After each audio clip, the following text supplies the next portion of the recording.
ఈ రీల్ చూసి కళ్యాణ్ ఫ్యాన్స్ చాలా మంది ఫీల్ అవ్వచ్చు, కానీ ఇది నిజం.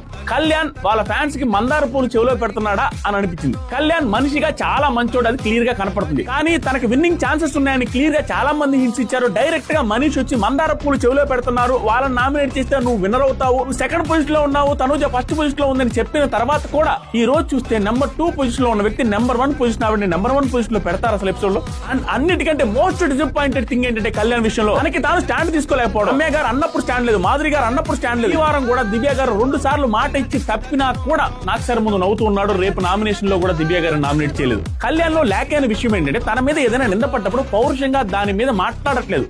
ఈ కిచెన్ టీమ్ లో ఎవరైనా కొంచెం ఉప్పు కలిపి ఇవ్వండి కళ్యాణ్. ఇంకా బాధాకరమైన విషయం ఏంటంటే రేపు నామినేషన్ లో నిఖిల్ ని నామినేట్ చేయడం. ఎన్నిసార్లు వైల్డ్ కార్డ్ నే నామినేట్ చేసుకుంటా పోతాడో నాకు అర్థం కాల. దాంతో పాటుగా లాస్ట్ వీక్ ఏం జరిగిందంటే ఇమాన్యుయల్ అండ్ తనుజ మీ ఇద్దరు సేఫ్ గేమ్ ఆడారు అని క్లియర్ గా చెప్పాడు చాలా సార్లు. నేనేమనుకున్నానంటే ఈ వీక్ తనుజ గారినో దివ్య గారినో నామినేట్ చేస్తారా, గట్టిగా చెప్తారా, హీ విల్ ప్రూవ్ హిమ్సెల్ఫ్ అన్న ఫీలింగ్ వచ్చింది. కానీ ఇక్కడ చూస్తే నిఖిల్ ని నామినేట్ చేశాడు. నా బాధ ఏంటంటే హీఈస్ విన్నర్ మెటీరియల్, అది తనకు కూడా తెలిసిన ఇలా ఆడుతున్నాడు ఏంట్రా అన్న ఫీలింగ్ వస్తుంది. మీ ఒపీనియన్స్ చెప్పండి, నాకైతే ఇలాగే అనిపించింది. ఏమని చూసారా? జాయిన్ బటన్ మీద క్లిక్ చేస్తే బిగ్ బాస్ అప్డేట్స్ వస్తాయి. దాంతో పాటు ఇన్స్టాగ్రామ్ లో ఫాలో అండి. దీని మీద ఫుల్ వీడియో యూట్యూబ్ లో అప్లోడ్ చేస్తాను, చూడండి.